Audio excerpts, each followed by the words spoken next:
of steam in The Train Now Departing.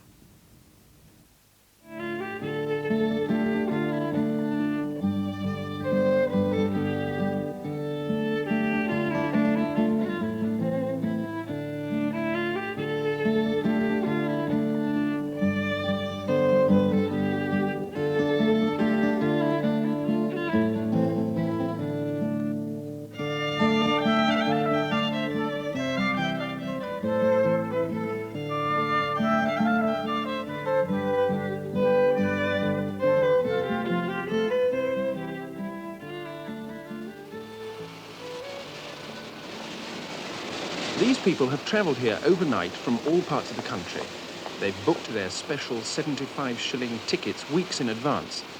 Some haven't been able to sleep for the excitement of this 12-hour, 460-mile return journey from Paddington to Birkenhead, because on Western Region, this has been billed as the last day of steam, and there'll now be no excuse for forgetting the glory that was once the GWR. No retired prima donna ever took a curtain call like this.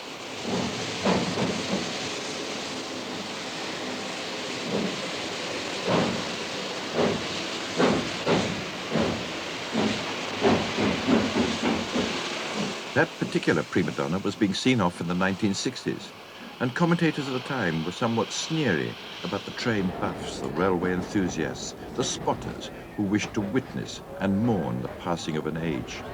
Don't you like to do anything else but railways? Yeah, there's girls and horses and, yeah, there's other things, but steam engines are nice. You feel you have to have a steam engine, you know, you've got to have one every now and again. You have to go, all these chaps say the same, they've got to have a steam engine. You might better go for a fortnight without a steam engine, then you've got to go and find one somewhere, you know. But why can't you do all this with a diesel engine? Why couldn't you clean a diesel? Well, there's no... I mean, there's no noises. That thing's got a voice up the front there. It's making a noise. It's speaking. It's a terrific noise. It makes, well, it just makes lovely noises. When it's raising steam, 90 tons of it raising steam, it sings like a kettle. It's terrific. A lovely thing. The end of the age of steam? Well, not quite. In June 1965, Clun Castle was the last steam engine to haul a passenger train out of Paddington. In November, Clun Castle was back again to haul another last train out of Paddington. Last weekend, she hauled 2 more last trains, and now the railway enthusiasts are preparing for the next last train. But now, British Rail's patience has been exhausted. From next year, they say, there'll be no more steam trains anywhere. Then, it seems, we'll be in for a train drain. The villain, with that familiar and reminiscent moustache, was, of course, Dr. Beeching, who got rid of a third of the network and hastened the end of steam. So far as he and British Rail were concerned, the last steam train ran on August 11th, 1968, with tickets at 15 guineas apiece.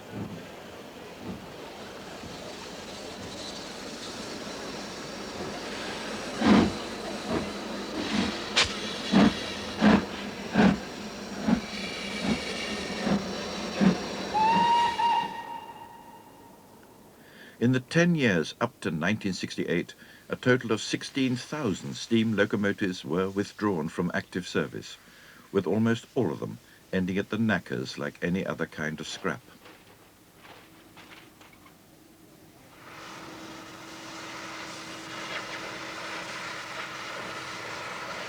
A very few went to museums or enthusiasts, but it was a great time for scrap. In 1963 alone, 500 locomotives, 4,000 coaches, 130,000 wagons, and 250,000 tons of rail were smashed, broken, and cut up into little pieces, ready for making into something else. Such as diesels and electrics. They were cleaner, easier, cheaper, simpler, but somewhat boring. Like certain caterpillars and worms, both ends even looked very much the same. And most of us began to forget the snags of steam, such as getting red-hot cinders in your eye, and started to think wistfully of old days when coal and steam were king. But the old days still lived after a fashion. One scrap merchant at Barry in South Wales had kept over 200 engines in case his men ever grew short of work. Wagons were easier to break up, and the locos could bide their time and rust. From Di Woodham's point of view, It was good to be at the receiving end of scrap from British Rail. Government announced that there was to be a £250 million programme to modernise British Rail. And I thought, well, that's a gravy train. I've got to get on it one way or another. And anyway, I was accepted as a man who was allowed to tender, and we've never stopped since. As far as railway was concerned, rolling stock, engines, railway lines, so forth. And we have been breaking up British Railways now for nearly 35 years. It took really 140 years to build British Railways, and we'll have literally scrapped it in 30 to 40 years. Word got around about Di Woodham's scrapyard, and his 200 engines became a place of pilgrimage, not so much for youngsters who see everywhere as potential playground, but for adults who, in the end, bought every single one, whatever its condition. So if we look at some of the engines which have left Barry in the past and are now in full steam, it's a fantastic performance. And this particular example, which is pretty rough, but I forecast that when the preservationists have finished with it, she'll be like the day she was built. Magic. Pure magic. In 1966, sold for scrap to Di Woodham and waiting for the end, was the express engine Port Line of the Merchant Navy class. Instead, and 16 years later, the rusting machinery was bought by a group intent upon recreating this piece of the past. Such enthusiasm was plainly abnormal and promptly earned stern questioning from a visiting journalist. Why do you think people are prepared to put in time, effort and spend money to restore an old hulk like this? It's a funny thing. It's I suppose you could say it's a peculiar British disease, steam railway enthusiasm. It attracts an awful lot of people, and we put a lot of time in, and we've got an awful lot of time to put in over the next 5 or 7 years, depending on the sort of support we can get. But she'll run again, and she'll run very fast. Initially, and with a police escort, £6,500 worth of engine, weighing some 90 tons, ran very slowly. But number 35027 was on its way. And where to but a field close by the old railway workshops at Swindon. This place used to employ 14,000 people and was the largest such establishment anywhere in Europe. In the old days it could and did make and repair engines in a most routine fashion. But following the railway closures, most of the workshops went as well, including the famous A shed, where all the great Western engines have been made. Once again, it was a great time to be in scrap.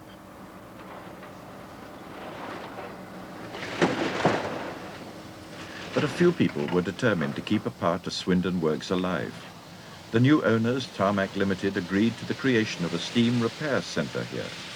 Its first visitor was Port Line, and by early 1988, like any phoenix in the midst of all this carnage, number 35027 was in steam again, 5 years after restoration had begun and after £100,000 had been spent.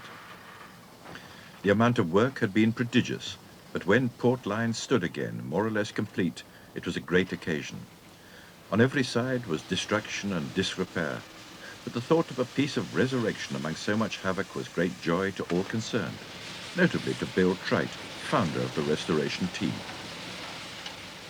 Well, I think our secret was that we had the right mixture of people. It was partly by chance and partly by design, but it's been necessary to get a group together who are competent mechanically and in engineering terms, also financially, administratively, and for matters of promotion. And I think it's fair to say there's been a dash of vision and unremitting determination to succeed. And all these various diverse factors have come together, and this is the result. Britain is a curious country. Its paid workers so frequently complain, but volunteers like Willie Bath will work in all weathers, whatever the job. He was in charge of the restoration. You're organising various, different components to go on it. I mean, you read through the drawings, you ask people, you look at photographs to see what's missing. I mean, it comes as a great shock sometimes when you look around it and you think, God, I didn't even know it had one of those. And you've got to go out and suddenly get a picture of it or a drawing of it. And that won't suffice, of course, to get it machined up. If it needs to be cast, you've got to make a pattern for it. You think, well, maybe you can find if somebody else has one, if it's already been dealt with. That's all very rewarding, but at the same time, it can be very, very dismal. I mean, we've been out in snow drifts, we've been out in the pouring rain, I mean, covered from head to foot in filth, trying to brighten the thing up. We've worked for 5 years without any mains electricity and without any mains water. We have recently, thanks to the good offices of Tarmac, got a cover over our head. And until then, I mean, it's been purgatory. I mean, if you want to boil a cup of tea, you've got to switch all the electric tools off to get the kettle going. It's not all honey and pie. There are days when you just really wish that you could go and do something else. I mean, you can't wait for the pub to open some nights. It's that bad. Right, well, we've got that built. Okay. The engine does have to be inspected thoroughly at every degree. The boiler inspector, he has to check that the gauges that you have are correct. So he has a master gauge, which he will put on to check that your gauge is not reading wildly inaccurately to give some dangerous problem. Because the truth is, we are all just enthusiastic amateurs. And you've done everything right. You've asked enough people, they've told you exactly what to do, and they've been doing it for years, and you've done it, and you've done it, and they've looked at it, and they've checked it. And then it moves, and you think, oh, well, I always knew it would. So Port Line moves and had been inspected. But moving up and down a short length of track, however exciting at the time, can suddenly seem most unsatisfactory. So where is a longer length of track, and where better than the Bluebell Railway in Sussex? Its 5 miles of isolated line formed the first length of standard gauge to be saved. Not only were the rails preserved, but everything possible to give visitors a flavour of the old days. And the place has also been a boon for filmmakers whenever the script calls for a steam train to be part of the action.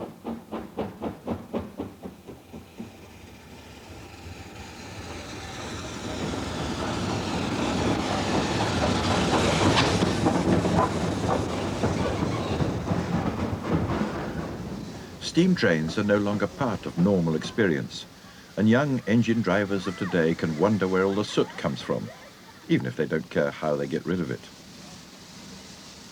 But the latest attraction is Port Line, in steam once more, with the experts assessing the chances of a trouble-free run, and the restorers also anxious. It has kept me awake a lot at nights to make sure that the thing is ready and that it's done right. I mean, it's a huge, great big thing. I mean, it's a really powerful machine. I mean, you've got to make sure it's right. And we brought it to the Bluebell here for them to check over with us as well and to make sure that it is right. I spent about 70 hours a week on her for January, February, March and April. 7 days a week, almost. And I don't know, I mean, there was such an intensity in that. It was in fact good fun, very tired, straight to bed, straight up, straight to work. Just went on and on and on.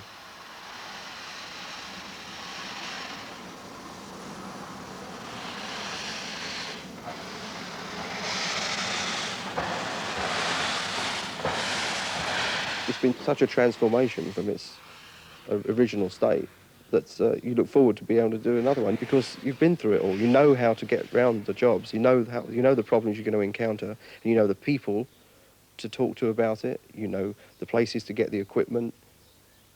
The second one has always got to be the easier one, really. And I mean, I look forward to getting on with it.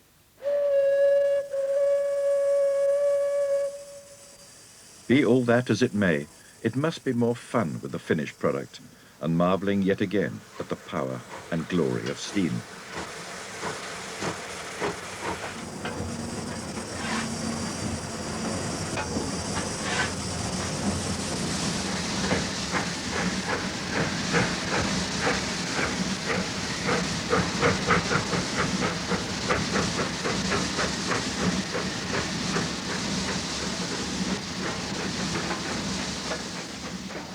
And remembering that this huge machine had just been rusting away as scrap. But for Willie Bath, the engine is far more than fire and water and steel. It's a time machine. It recaptures the only time in your life where you're, I think, old enough to perceive what's going on around you, but you haven't got to worry about it. You don't know whether your parents can pay their mortgage or their rates because they don't bother to tell you, because you're not old enough to understand. So all you know is that your beans on toaster on the table at 6 o'clock. I mean, you just sit there, haven't got a care in the world. 13 years old. What do you know? What do you know is going to happen? It's wonderful those days.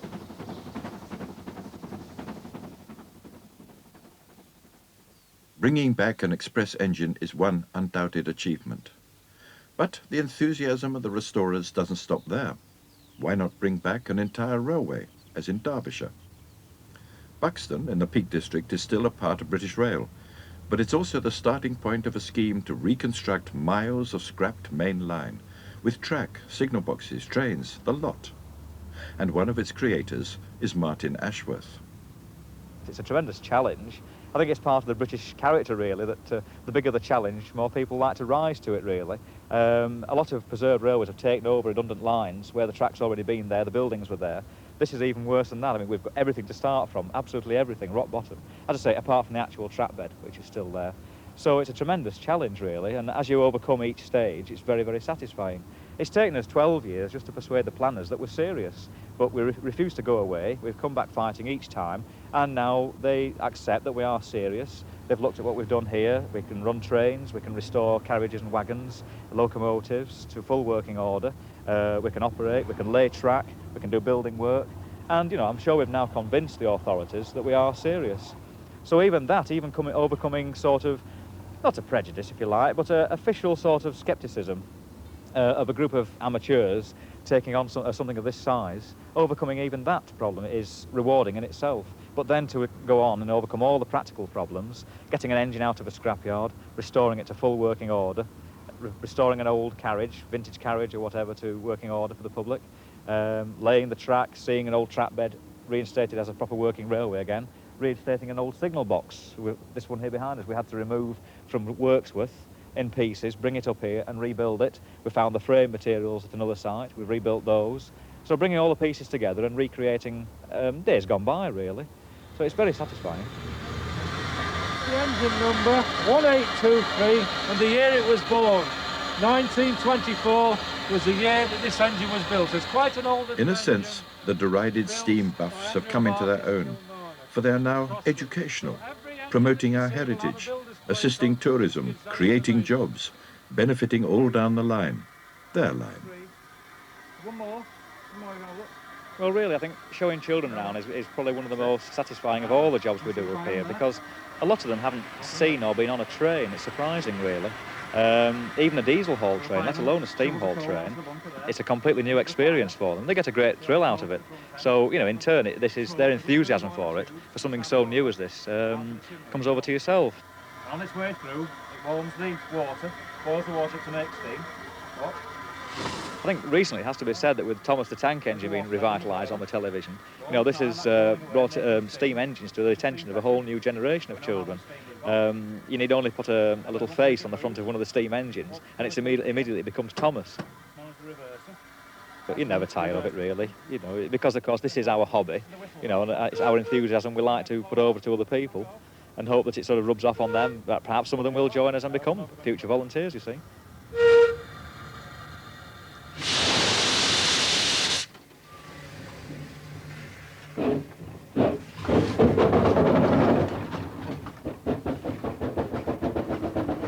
This site is more or less complete now. There's another couple of years' work, but it is more or less complete. It is at least functioning as a steam centre. We're at least able to give rides. But what we'd very much like to do now is get out down the track bed and get some serious track laying done. What the conservers wish to do is to make use of British Rail's first 5 miles out of Buxton, then lay 16 miles of line on an old track bed, and finally meet up with British Rail again at Matlock. Currently, those 5 miles out of Buxton are used for quarry traffic. The quarry traffic will continue, and the conservers may find it necessary to lay their own length of track alongside the existing line. Well, working south from Buxton, the line goes parallel to the A6 road in what is basically a gorge. The railway moves from one side of the gorge to the other. It crosses the river several times. It's on an embankment 1 minute, through a tunnel the next. It's very, very inspiring scenery down there.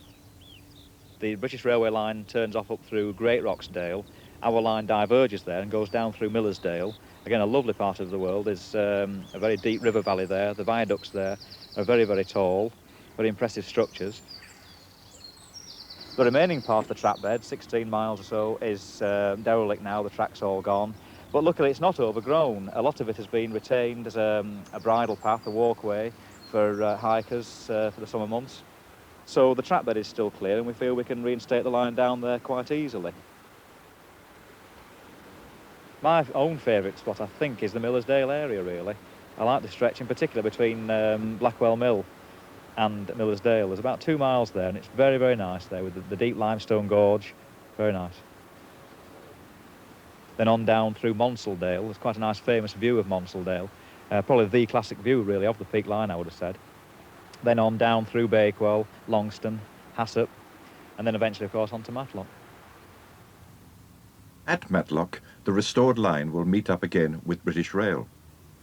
And it's near Matlock, with pick and shovel, as in the old days, that the restorers are making a start in creating the old line once again. The navvies of the 1980s are learning what it was like to make a railway when human muscles did virtually all the work, and nothing has got any lighter. Okay, touch more, Andy. There's an old saying on the railways that the lightest thing was the pay packet, and it's a fact that everything you touch on a standard gauge railway scheme is heavy. Laying track, each 60-foot length of track weighs a ton, so it needs quite a lot of you to get round using rail tongs to actually put the piece of rail in position. It's all heavy work, there's no two ways about it. So we certainly can understand how the old navvies used to be. I suppose we have one up on them in the sense that they have provided the actual railway line itself for us. All we are doing now is putting the track back. We're replacing walls, ballasting, this sort of thing, which is quite small beer compared to what they had to put up with 100 odd years ago. They had to hew the whole railway out of solid rock. If somebody works in an office during the week, they might like to get out on the track laying gang at the weekends, which gives them a release from their normal sort of day-to-day work. And vice versa, somebody who's doing a manual job may care to take on some of the commercial work, this sort of thing. So we provide a vast variety of tasks and interests within the railway itself.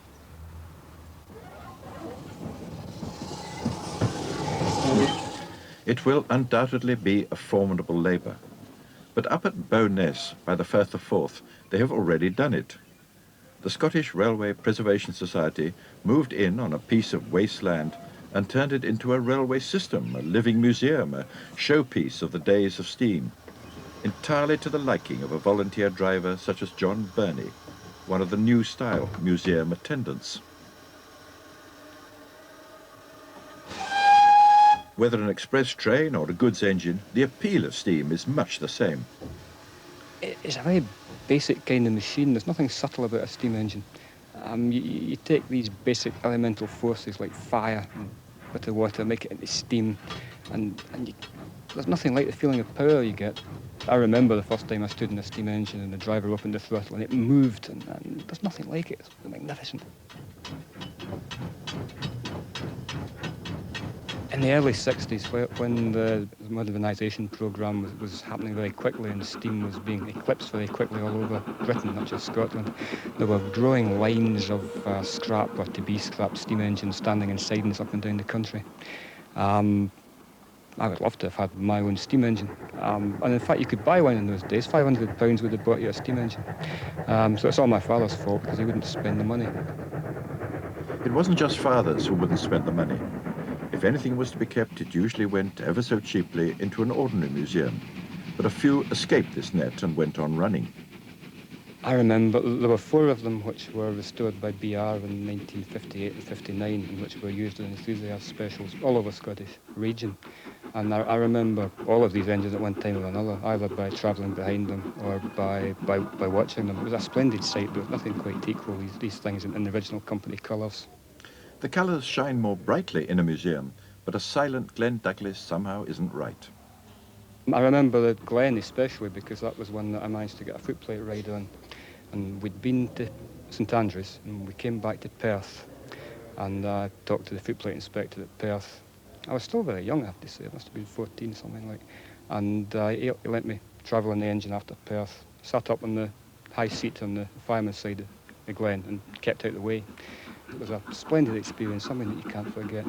There were 2 tunnels up there, and they were no more straight than the rest of that railway. And we went battering up through there, the steam and smoke billowing through the cabin, and the fire's glow reflecting off it, and there's nothing like it, you can't forget it. I wouldn't have been any place else on earth.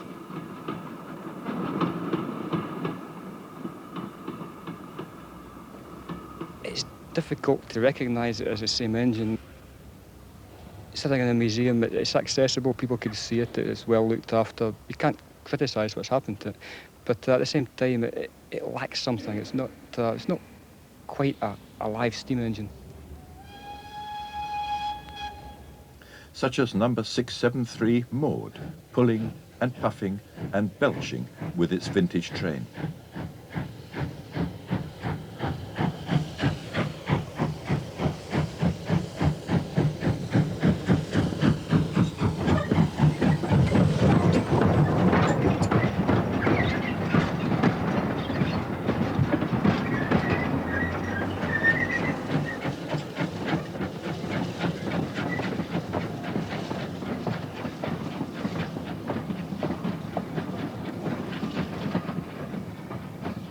Wasteland has become a vintage railway line, and what used to be is living now, so that this is history today. Bowness Railway Station looks 100% Victorian and is 100% Victorian, in that every part of it was made then, even if the different parts had to be brought to this one site from all over Scotland to make one complete piece of Victoriana. So what is it that we are doing with all this preservation? Do we love half living in different ages than our own? Are we becoming a nation of museum keepers, hating to throw anything away? And if we have thrown it away, we seem to love bringing it back again.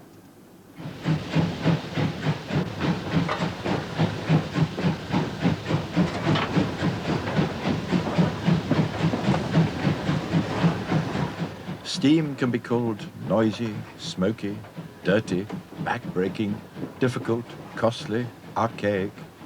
But for lots of people, it has a sort of magic. And currently, those who favour the magic are preserving, conserving, restoring as hard as they can go. It's full steam ahead, just as it used to be.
This BBC book, looking back 25 years to the last days of steam, is now available.